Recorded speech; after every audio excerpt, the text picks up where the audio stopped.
Fred Dean Boyd, who was born in 1873. Oh, to tell you about my father is so much pleasure because we loved him so much. We were raised in our house that there would be no whispering because God made our ears to listen, and that's the way it had to be. We was raised to work. We all planted the garden together, and we all harvested the garden together, and we all worked very hard, but we loved it because he made it as a kind of a plaything. This is what we did. I know we picked potato bugs off his plants, and he gave us a penny apiece for them, and they would go into the side of his leg where he had an artificial leg, and our pennies would go in there, but we never realized years later, after Daddy had died, that he was using the same pennies over and over again to give us because we were very poor, but we didn't even realize we were poor. We always had plenty to eat and a place to sleep. I can remember my father making our toys for us, always making our toys for Christmas. We never realized you could buy them in the store. I know he made us each an ironing board. Of course, as I got older, I realized the ironing board that we used, that Mother taught us how to iron. She took in washing and ironing. And so she taught us how to iron with our new ironing board, so actually it was a work toy. But the thing I enjoyed the most that he made us, each of us, was a doll that was on a long stick, and it would rattle like a skeleton, the doll, but all beautifully painted. And every Sunday night after the minister came to the house to play the organ, we all had to sing. Dad would get a doll out. They were all named after each of us kids. And tonight would be Marjorie's doll. I never knew he could sing, and I still can't remember him singing, but I think he did a lot of humming. And he danced that leg, he would dance that doll with a board across his artificial leg and his good leg, and have that doll dance up and down on it and hum to it. That was such a wonderful time every Sunday night, because he'd have the dolls do different steps for each doll. So of course we used to judge our dolls. Of course I always thought mine was the best, but of course we all did. And he made our sleds for us. We never had any toys bought from the store. Everything was homemade. But boy, how nice it was. They stood up, they were painted, they were beautiful. I guess we never realized they sold toys in the store till we got older.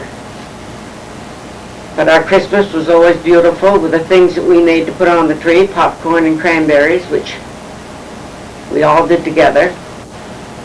And I think we all had about 50 cents to $1 to do our shopping with, that we had to earn our own money to do this with.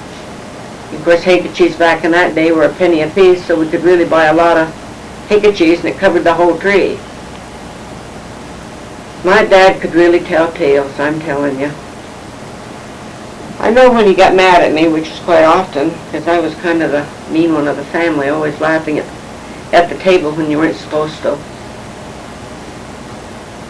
He would always say, "Marge, when are you going to grow up? You've got to stop your giggling."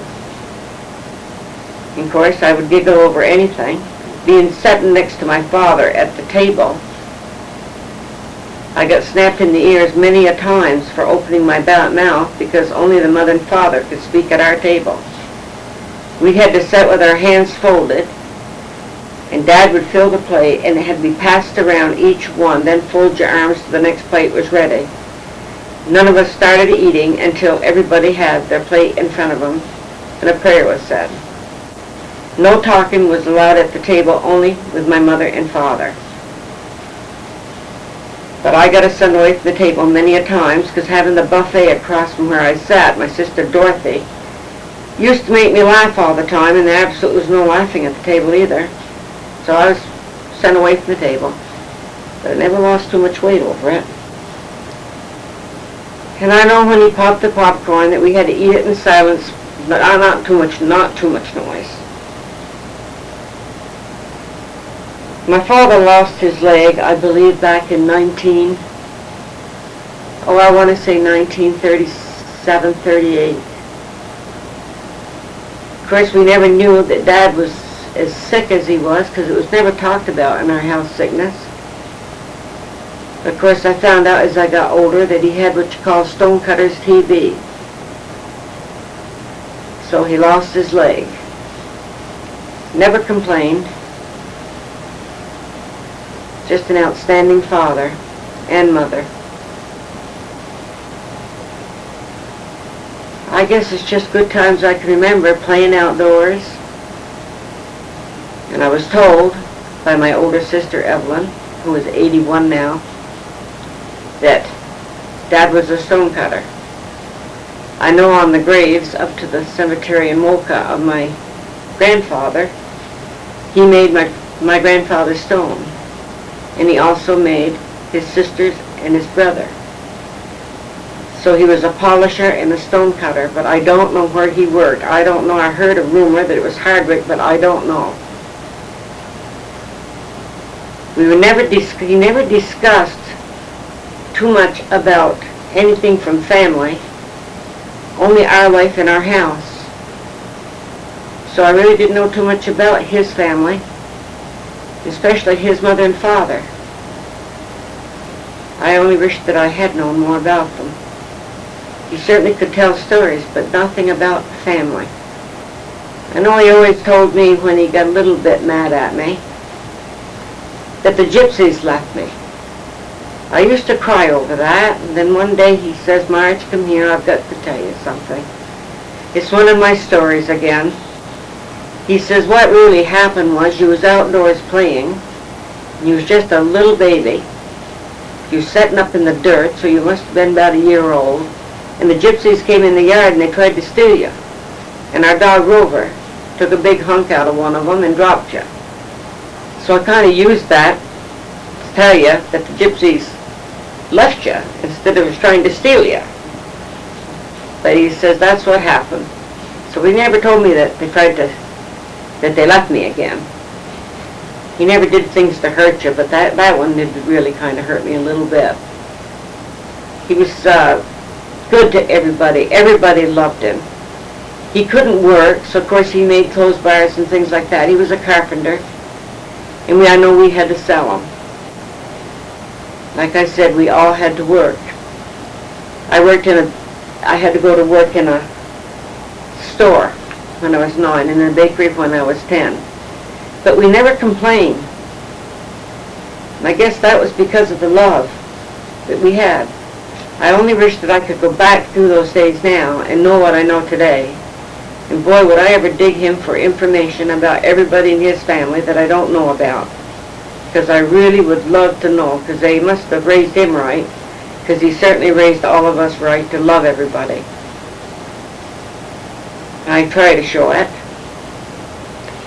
Why don't you tell us about the homemade medicine that he made? Oh, yeah, he made his own medicine. We always used to watch him cook it down on the stove. Gooey looking things, but he'd go out back wherever and get all these weeds, we called them, and boiled them down. And he had a bottle for everything with his little medicines in it, for coughing, sneezing, you name it. We never went to doctors. And let me tell you, his medicine always cured us. He sure could whip up anything to cure anybody on the street. They all came and got my father's medicine from him because they knew that it would cure them. I can remember the time that he made a, what you might say, electric ice cream freezer. He thought, boy, I'm going to surprise Mom. So he took a motor off a wash machine that he had, an old one out there, hooked it to a ice cream freezer, and of course not having too much money in our day, Mom made up the batter for the ice cream. Out he went. The next thing I saw, my father with his little teeny rim glasses that he had on, completely covered with ice cream mix. And my mother saying, "Fred, now what did you do?" We really got a kick out of that one. But boy, I couldn't have been over 8, 9 years old when that happened. I think that maybe he should have gone on with that. Maybe he would have made money making electric ice cream makers.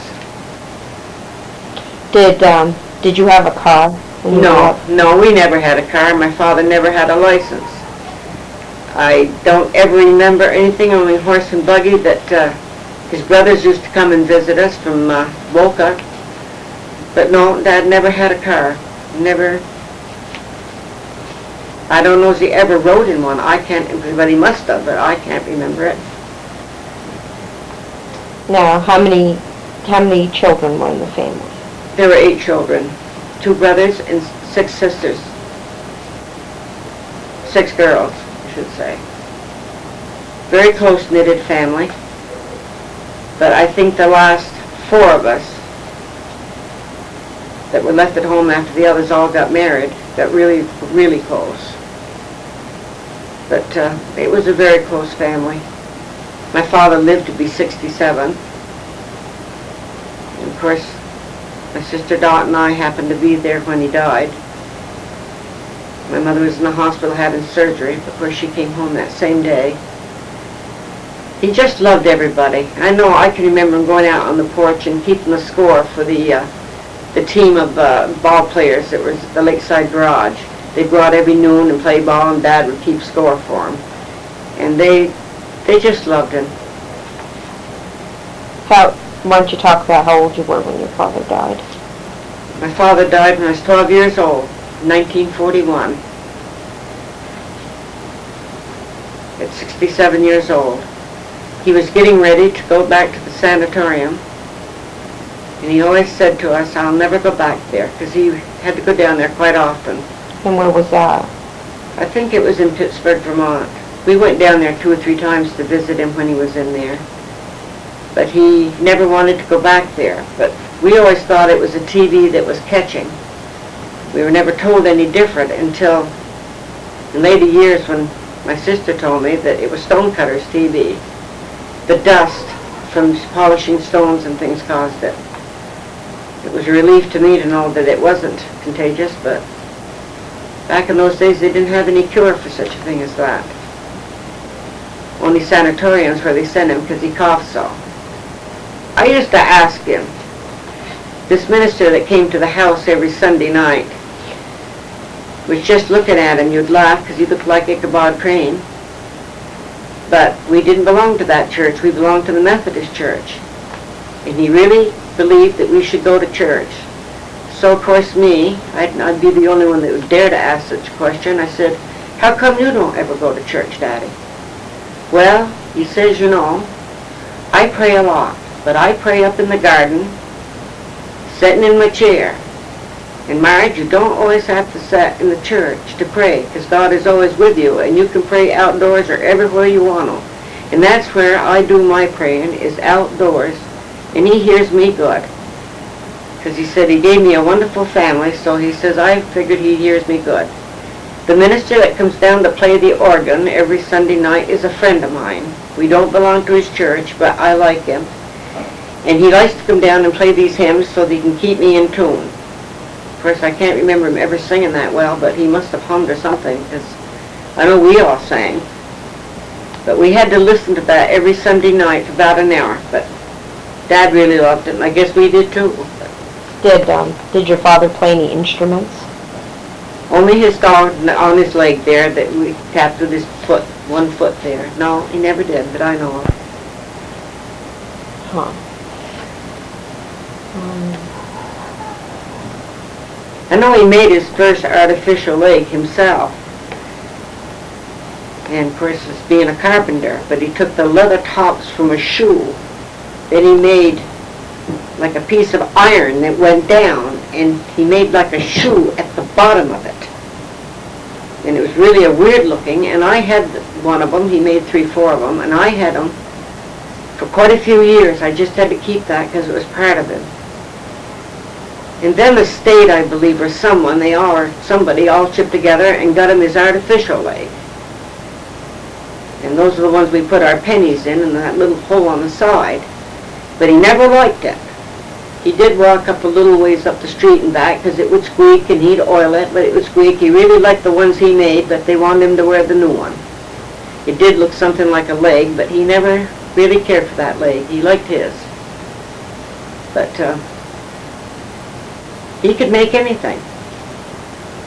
And it's really weird, going to school, when the people said they went store shopping, I didn't even know what they're talking about, Christmas shopping, because we didn't have anything, only handkerchiefs and clothes, and the toys that Dad made.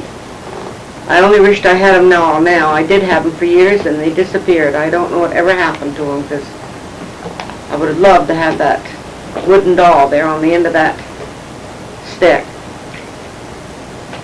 Now, what did your mother do for work? Well, my mother took in washings and ironings.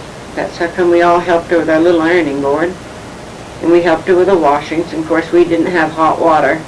She had to heat her water on her wood stove. And then it got really, really hard times, and she had to go out and work for the people around the village, cleaning their homes. Sometimes she'd go out 2-3 miles to their places to go to work. In the winter and the summer, she always worked. And she worked very hard. But we all worked right along with her. When I was working at the bakery, we got $12 a week for a 40-hour week. That was good pay back then. But I know we only had $1 or $2 of it, and the rest of it, Mr. Woodard, who owned the bakery, would give to my mother to help pay off her bills and her mortgage and her taxes. We never saw it, we never missed it, we never questioned it. And today I think back, it's a wonderful thing to do for your parents, but yet we never realized, well, we kind of knew what we were doing, but not really. We really did help, all of us. Those were our chores, and we just went along with it and did it. We never complained. I only wished I could have done more, because Mom really worked awfully hard. My sister Dot quit school in the 8th grade, but I really loved school and I wanted to finish, but I got as far as the end of my freshman year, and I had to get done because Mom couldn't make it with the money. So I went to work full-time at the bakery, year-round.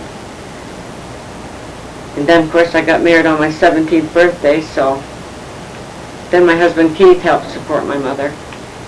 He did an awful lot for her, buying her groceries and things, which... What did your sisters and brothers do? Well, of course, they were in the war, both of them. My brother Freddie enlisted in the Air Force his senior year, and he went on 46 missions over Italy. He got shot down a couple of times, but he did live through the war. He was gone shortly after, as the war started in 42 and Dad died in 41. And they always said they wouldn't take my brother Johnny, he was 27, because that was the support of the family helping Mom. He did help my mother. His checks too, of course, helped us. We never realized it until we got older that it was our brother that was helping right along with us. But then they drafted him at 27, and he was sent over to Germany, and he was taken prisoner of war, and he was put in a concentration camp. Of course, when he came home, he was never the same brother as he was when he left, but he still helped Mom out. We always helped our mother out. All of the kids did, one way or another. It was just something that you did back in my day, and you didn't mind doing it. Tell about the time that you were at the movies and you saw your brother. Of course, we didn't go to the movies very often because my father never believed in movies. In fact, he never saw one in his life. But Shirley Temple movies he'd let us go to. So, but after he died, my mother, my sister Dorothy and I went to the movies, and my sister Georgie, by the way. And of course, we had got a missing in action about my brother Johnny. And of course, our house was so sad because both boys were gone. And Mom was really struggling there. So we sat there in the movies, and of course, they always had the newsreel of the war on. And of course, my brother had been missing for about 5 months, and we didn't know if he was alive or dead. And looking upon that screen, it showed the prisoner of wars that the German had of our soldiers, which I, of course, know now how they got the films out. I mean, of course they got films out. They had people behind the lines. But there was my brother sitting on a stone. And my mother got up and screamed, "There's Bob." Kind of brings tears to my eyes, so I guess I better wait a minute here. And sure enough, it was my brother. He was alive. And of course, it was about 2 weeks later we got word from the Red Cross that he was alive and he was a prisoner of war. We wrote to him all the time, and he wrote to us, and of course it was on like a film. And it was edited, of course, so there wasn't much said in it because about everything was blanked out. So he told us afterwards he was saying too much in his letters, and that's why they did that. He escaped 3 times because the Americans always believed you've got to escape. You've got to get back to the lines. And they had one, the commander, had him escape, and he got quite a lot of beatings. But they never made it. They stayed right there during the war, till the war was over, in the prison camp. He was taken about the 2nd day in the invasion of Normandy. I always asked him, I said, how did you feel, Bub, when you had to go over that ship to go in and fight? He says, if somebody hadn't shoved me, I never would have gone. He says, I wasn't a brave person fighting because I didn't want to kill. But he says, I had to. I had to serve my country. So that's the way it was with him. And of course my brother Freddie came home before, of course, Johnny. And he was listed as a hero in our town, going on so many missions and what he did. Of course, then again, of course, he also started right in helping Mom again. There was no ending of helping our mother because we were brought up, you always help. You always, there's just something you did in our family. And my father used to help people. I can remember our neighbors. It was hard times, of course, during the Depression back in those days. And our neighbors couldn't pay their light bill. And you've got to realize that we were very poor too. But we never knew we were poor. It wasn't talked about we were poor. Because we thought we were rich, having all the things that we did have. And the neighbors had no lights. Well, they come over and told Dad they'd shut his lights off because they couldn't pay their bill. Well, Dad says, we can fix that up. We'll get an extension cord and we'll run it right over to your house and we'll get it all ready for you and you can have your lights. I don't know what they did between him and the neighbor. They got it all set and they had lights. Well, of course, the town officials found out that my father was putting electricity in that house and they came and told him he couldn't do it. Well, my father said to them, and I'll never forget it because we usually weren't allowed in the room when he talked business with anybody. But he said, you show me in the book where I can't run a cord over their house and give them some of my electricity. My bill is paid. You show me in the book, and they couldn't show it because it wasn't there. So he continued giving them electricity, and they got on their feet and paid Dad back. But I said, it's neighbor helped neighbor and friend helped friend, and that's the way everything was. I'd like to go back through those years again. I really would. And know what I know today, because boy, my father was just like Robbie, always wanting to help somebody. I guess all my children are like that. I know they're all good to us. So I think some of it is rubbed off on them, what my father has told me. You help other people who are down and out, and you'll be well rewarded. Maybe not in money, but you will love. And that we had plenty of.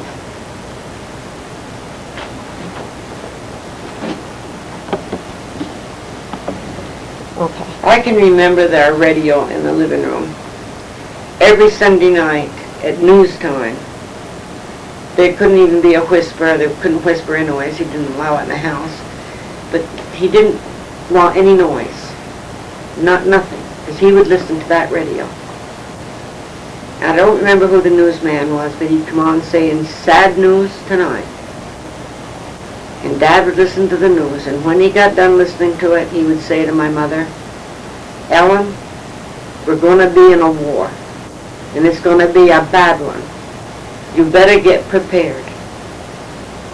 And sure enough, he died May 1st, 5 o'clock, 1941. I was there, my sister and I. We were the only two home with him. He sent us out on the porch, I can remember, and we looked in, we got the neighbors to help us. But anyways, he sure was right, because Pearl Harbor was bombed, and that was supposed to be a surprise, but he said there was going to be bad wars. I don't know how he knew it, but he sure was right. But he died before it happened. In a way, I'm glad. Because I don't think he could have stood to see his boys go off like that. It was bad enough for the rest of us, and it was bad for everybody, not just us. But I wish, like Robin, she loves to know about history. I try to tell her, but I wish she could have known my father.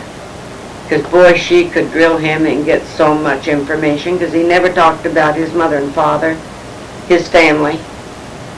I never heard anything about his mother and father. I didn't even know my grandfather's in the Civil War, only that he had 2 Civil War guns in his closet that must be his father gave him. He never talked about it. He only talked about good things and our work and us. And when people would come to the house, especially men that used to come and visit my father, he had a lot of men folks that were neighbors. We had to go out of the room, go outdoors and play, or go out on the porch. We were not allowed in the room. So we never knew what they were talking about, and they never talked about anything in front of us, I guess, if they wanted us to hear. But I kind of like that in a way, because we didn't ever hear any bad news. What about alcohol then? Was there... Oh, my father made his own home brew. Oh, my mother was so against it. But boy, he would make his home brew, and when he made his home brew, he always made us root beer, us kids. We helped bottle the root beer, but he'd never allow us to help bottle his home brew. Yes, he'd drink his home brew, but not to really get drunk. I never remember my father being drunk, but I know my mother was death against that. He'd let me have a foam off the top of this beer. I love that foam. I think I could have turned into an alcoholic if I kept it out. But he used to say, Marge, you can have the foam. Well, he loved it. He sure could make the brew, and he gave it to his friends that came to visit. They'd all sit around and have a glass.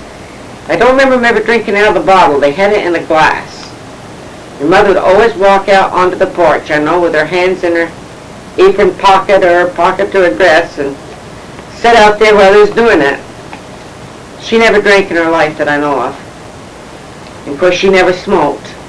And my father never smoked, that I could ever remember. Never saw him smoke. But he did chew tobacco. But he, of course, gave that up.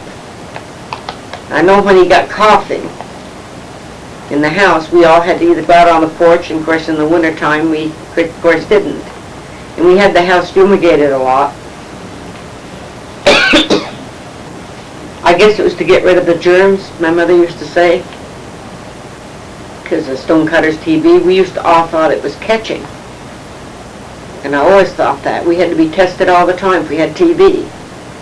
But then I found out, when I got pregnant for my daughter Bonnie, that it wasn't TB that you catch, it was Stonecutter's TB, and that was the first I knew of it, so I really don't know why he even lost his leg. And Robin just said maybe he was diabetic, but there's none in the family that is, but I don't know. Because like I said, he never discussed anything about sickness of himself. I know we went to visit him and stuff, but he never talked about himself or anything about what was wrong. Of course, I was only 12 when he died, so I've talked to my older sister about it all the time, and she tells me that she can remember when Daddy had all kinds of money, and Mother had a housekeeper to help her with the children. And, of course, she is going to be 81 years old, and I can understand, but she's a lot older than me. But I can't remember ever having a lot of money. And I know the pictures I have of my mother and my father and my older brothers and sisters, they're all dressed up in beautiful little dresses and ribbons in their hair, and they do look, Mother had like pearl beads on, and they really look rich, but not in my day. It must be that when Dad got sick that he ran out of money or whatever, because I don't ever remember having any money, only to buy our groceries and things with and live. We ate most everything right out of the garden, and Dad raised chickens, and we ate a lot of chicken. You know that picture that we've got of Grandpa with the meat wagon? Yes, I don't know why he delivered meat. He never talked about it. See, that had to be long before I can even remember him working, because he had both legs then. Yeah. Well, he looked young in that picture. Yeah, see, I don't remember that, and he never talks. I don't know why he's got that on. It looks like he was delivering meat, didn't it? Yeah.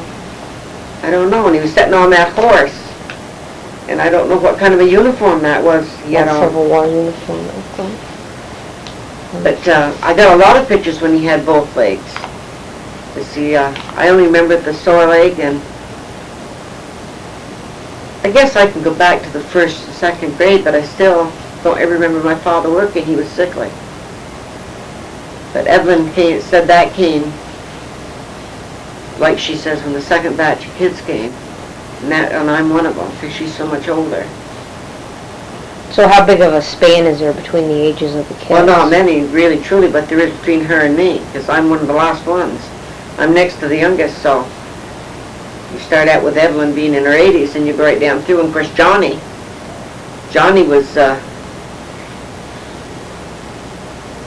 he'd be 85, he was living. My mother'd be 103, and Daddy would be 124, I believe. So your father was a lot older than your mother. My father was 17 years older than my mother. Yes. But we never knew it. We never knew the difference between their ages. They never talked about it. When you look back at it, Robin, we didn't talk about much of anything to do with... I guess we minded our own business. But your father's brothers, they all farmed, right? Yes. Yes, they were farmers. Of course, the only one I actually knew was Uncle Herb. I don't remember the others at all. And his sister died very, very young, and I don't know why. She's buried up there where Grandpa and Grandma is. But, Is that Lenore? Is their name Lenore? yes. And I know that one, I thought Dad always said, had a very bad teeth, and he died because of his mouth got so sore and stuff, but I don't even know if that's true or not. That was Uncle Harry, and he lived in Worcester, Vermont. I want to go over there and get his birth certificate and see if it says on there what his... But I don't think they'd have his birth certificate because they didn't have Daddy's. Well, whose grave was it that we went to in Hyde Park? That was your great-great-grandfather, right? No. Hugh. He was my great. He was your great-grandfather. My great. He was my father's grandfather. And Hugh Boyce. And he was Born in Hyde Park. And my grandfather, Robert Boyce, my father's father, was born in Hyde Park. Then he went into the Civil War, and then they had the farm up in Wolcott when he came out. But Hugh was born in the early 1700s. Oh, yes. Yeah. We figured that all out one time, but I can't remember. Yeah, because Remember? 1700s is really early. That's when the first settlers came to Vermont. Yeah, So he must have been one of the first settlers. I remember we went to the town clerk's office, and they said they didn't even have to record them back in those days, and definitely no birth certificates. Yeah. And I couldn't even find my father's, because they didn't even have to back in his day either, 104 years ago. She says that they could record them at the town clerks if they wanted to, but most of them did it in their Bible. And Daddy did write everything in his Bible. His Bible was like a diary. If you had whooping cough, it was written in there, and that was left to my brother Freddie, and Freddie has given it to his daughter, Wanda. So I don't have that. I wished I did, but I wonder if she'd let us look at it. I'd love to read it, but I can remember what it looks like because I used to go in Dad's bedroom and read it all the time after he died. I used to go in there and look at it, and Dot and I would look to see if our name was in it, if he was writing anything about us, but it was only a diary. Like Marge had whooping cough and the date, the doctor called at a certain time, but not many doctors ever came, or we went to him because he did his own thing, made his own medicine. But it was a regular diary. Who came to visit? Those empty pages was really written into a lot. I can just picture that because we looked at it so much. Then my mother gave it to Freddie, which is no more than right because he's namesake. He was named after Daddy, so I'm glad Freddie got it, but I wished I could have it, but I don't think I'll ever get it. And I would have loved my grandparents' Bible. But Where's that? Do you know for sure? I don't really truly know who got that. I know Uncle Herb always told me, because I was always interested in everything that ever happened. He always said to me, Marge, you can have the family Bible, Grandpa and Grandma's. So when I called up Aunt Edith after Uncle Herb died, and I told her that the Bible, the family Bible, was mine, and she said, no, you can't have it. Of course, Aunt Edith wasn't really my aunt. She was my cousin. Because Alan Boyce, he was raised as my uncle. When he was raised by my father, we always called him Uncle Alan. I never knew he was my cousin. His father died very young, and my father raised him. And who was his father?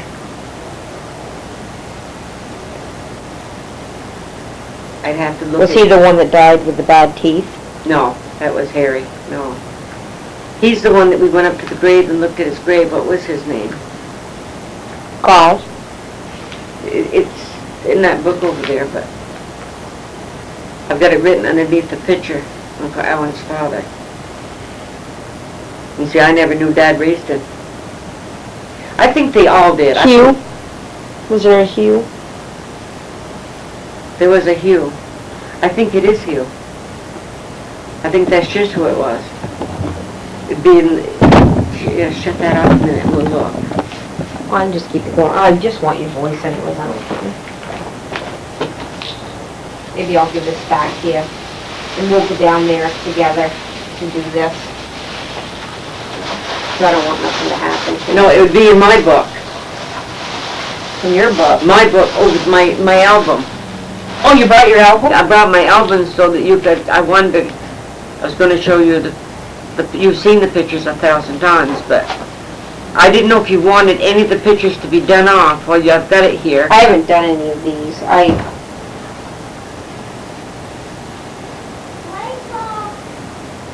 Jesus. I haven't done anything to these. I don't know how it could have. I haven't even done anything with it. Well, don't worry about it. It's going to be mine. That's one thing that's going to be mine. Evelyn said I could have that. I'm going to put these in here. I haven't done anything with it, but the pictures are all falling out, Mom. Yeah, I know. The only reason we have to keep the pictures that way is because there's a paper in there telling who they are. Right. But I haven't copied it. I'm going to give this back to you today. I'm so afraid I'm going to do something to it that I'm going to keep these pictures. Yeah. We're going to have those done off. Yeah. But we'll go and do this. Hang on to that. I don't think this is mine, though. This must be yours. Yeah, but you wanted to make a copy, didn't you? Yeah, I got one. I found mine. Oh. So I'm going to put this back in here. I found my copy. Remember I lost it? Yeah. Now I'm going to give this back to you. I'll keep the one in the farm because I still want to do it. Just give me that album there a minute, Robin, and let me look and see if I can find out who Uncle Alan's father was. It's way, way in the back. This is priceless to me. No. Maybe Was it John? It was John. I know it was now. I'm almost sure. There's those dates. The sister that died was Leona. The other sister, of course, as you know, was Aunt Maud. Maud Davis. That was Daddy's sister. No, John Boyce was Ellen's father. I remember because I used to always think that Johnny was named after him. Of course, there's Aunt Maud's picture. She was married to Walter Davis. We didn't write down about your great-grandfather? I did, but I don't know what I did with that paper. It has to be stuck in here somewhere. I gotta get this all up to. See, there's Daddy. When Yeah. Handsome, wasn't he? There's Harry. He's the one. It's my marriage book. These mean an awful lot to me, these pictures.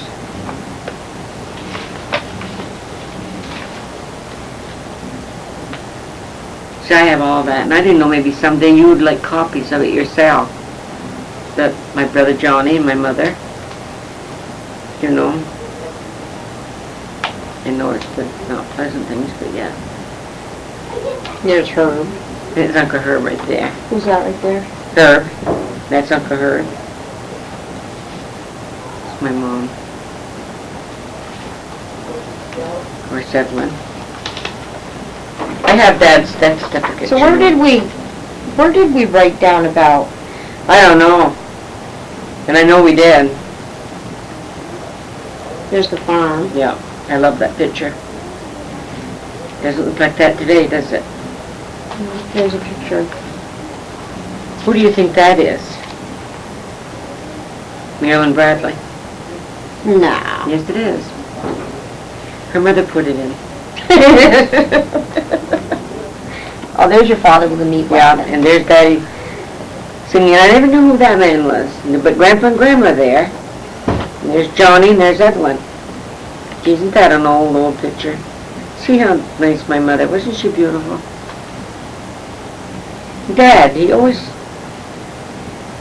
that's when he had both legs. See, God, he was a nice man. You would have loved it. I know you would, because we did. Even though you couldn't talk at the table. No, but we did a lot of talking away from the table, out on the porch. I mean, we talked a lot, but not at the table. I wonder what we did with that piece of paper that we... I don't know. I hope I haven't lost it. It looks like, don't it? No, is it the Bradley family tree? I bet you haven't lost it, but remember we wrote down when we were at the cemetery? Yeah, I know. There he is on the horse. Yeah, this is the picture of Daddy on tin. Back in those days, they had everything on tin. Yeah, who's he with? No idea. You know they had their pictures taken a lot.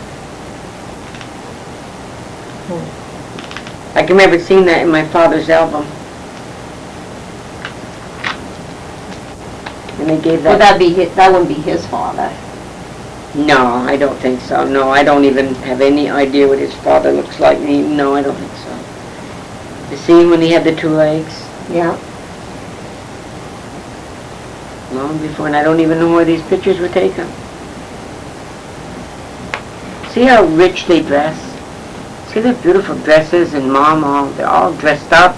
Yeah. Goodness, we never had our dresses were made out of green bags from the platform we fed the chickens. Well, something must have happened so that... Probably... Oh, wait a minute, what's this? No, that's about Grandpa Boys. I wrote that there so that... Because I don't want your kids ever forget that you had a great-grandfather that fought in the Civil War, because boy, I'm proud of it. See, this is about him and Herb Boyce is Dad's brother, and John, so that is Daddy's, it's not his father, but I know we got that written down. We'll probably have to go back to that cemetery. Write it again. That's not in here. Probably stuck somewhere in my... Yeah, we wrote it down. What's this? Those are things that I wrote down. Oh. But I got other things written down in my pocketbook. Could be on them. Why don't you shut the camera off and we'll look.